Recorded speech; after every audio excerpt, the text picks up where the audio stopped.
diriger. Quand on est encerclé de cette façon, d'un côté le Bénin qui est accusé, de l'autre des tensions persistantes entre Niamey et Abuja.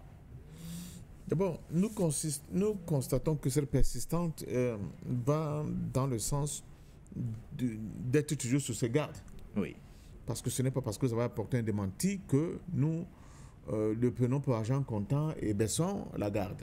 La vigilance étant de mise, il faut toujours dire à l'adversaire que nous sommes plus que jamais vigilants et veillés. Oui. Et nous scrutons et regardons cette situation nouvelle créée par vous, oui, avec beaucoup d'attention, avec beaucoup de mesures pour qu'on ne soit pas surpris. Je crois que cette insistance participe de cette démarche-là. Oui. Bon, mais maintenant, ce qui comment je dis ça, ce n'est pas que... Ce qui vous préoccupe le plus, c'est que cette situation ne puisse pas conduire à des négociations après séparation qui ne se fassent pas dans des conditions plus ou moins correctes. Mais est-ce qu'on négocie avec des gens qui cherchent à vous déstabiliser en permanence, patient Parfendom? Parce que là, c'est vrai qu'on a évoqué les cas du Bénin ou encore du Nigeria. Mais dans l'ensemble, on a l'impression que c'est toute la CEDEAO qui est embarquée dans ce projet de déstabilisation de l'AES patient Parfendom. Quelle est la place qu'on pourrait éventuellement, quelle est la chance qu'on pourrait laisser à une négociation dans un contexte permanent de tentative de déstabilisation? Très bien. Écoutez, avec la France, ce fut facile. Nous ne négocions pas. Oui.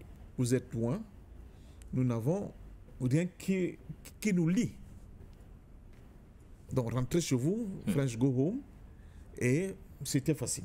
Oui. Avec un pays, par exemple, comme le Sénégal, ou bien un pays comme la Côte d'Ivoire, ou bien même, pour le cas du Niger, oui, le Nigeria, il y a des problèmes. Ils ont des frontières communes. Oui. Ils ont... même des peuples à un niveau... Voilà. Ils ont une histoire commune pour la plupart même. Oui. Ils ont des cultures communes. Ils ont des économies qui sont plus ou moins imbriquées à des degrés divers. Oui. Vous ne pouvez pas faire semblant comme si c'est rien du tout. C'est beaucoup de problèmes à la fois. Donc, moi...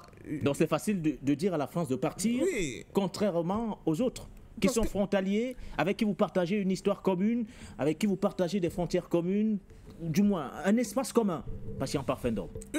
Parce que avec les autres, j'espère, vraiment j'espère, et je souhaite que la CEDEAO comprenne que chat échaudé et craignant l'eau froide, les gars de l'AIS, pour l'instant, ne sont pas du tout dans les dispositions à continuer à coopérer avec la CEDEAO. Et que la CEDEAO le comprenne définitivement et laisse ces gars tranquilles. Mais il faut toujours créer des conditions à la fois sociales, économiques, culturelles, je ne sais pas, et tout, oui, pour qu'au niveau des peuples qui avaient l'habitude de commercer des deux côtés, parce que quand j'entends ce que les gens disent, de toute façon c'est la CEDEAO qui a perdu, d'accord, la CEDEAO va perdre, certains pays, la CEDEAO qui perdent parce que leur port servait de lieu de débouché pour les économies de certains États de l'AES, mais en retour aussi, cette situation va créer des situations, des conditions pas du tout faciles pour les peuples d'AES qui étaient habitués, oui, de manière quasi naturelle à un certain mode de fonctionnement et à un style de vie avec eux. Et du jour au lendemain, les politiques vont prendre des décisions d'une radicalité qui risque de créer beaucoup de problèmes. Je peux prendre le cas de la Corée du Nord, de la Corée, après la guerre de Corée, des mêmes peuples qui avaient l'habitude de vaquer, d'aller et de venir. On a créé le 38e parallèle, je crois, et puis c'était fini, avec des conséquences que nous connaissons aujourd'hui. Or, nous, en Afrique aujourd'hui, nous n'avons plus le luxe de nous payer de pareilles divergences entre nos pays, entre nos peuples, parce que c'est très grave. Par contre, on pourrait laisser l'AIS, comme elle a décidé, oui, de continuer son petit bonheur de chemin, et de l'autre côté, que la CEDEAO, qui estime que l'AES, les dirigeants de l'AES ont eu tort, qui nous demande le contraire en essayant maintenant vraiment de renforcer les liens solidaires dont ils vantent tant, dont ils sont dépositaires au niveau de leur sous-région, mais surtout en déclenchant un cercle vertueux de développement pour la CEDEAO, pour nous démontrer que les gars de l'AES avaient eu tort de partir. Oui. Et surtout, de ne plus être des chiens couchants de l'impérialisme, dont, comme on a eu l'impression de le voir pendant ces derniers mois. Donc, je crois pour que sortir doyen. Tout l'enjeu se trouve à ce niveau. Oui. Moi, ma crainte, elle est au niveau qu'avec ce ton oui. qui a été utilisé, ferme ça veut dire, concession. Et sans concession, que côté l'AES, non seulement on est braqué, mais on a des informations qu'on veut être attaqué. Alors si c'est vrai, et que cela s'avère vrai oui. plus tard, alors là, ça veut dire qu'une fois de plus, l'Afrique n'a pas su tirer les leçons de la marche en avant des autres peuples.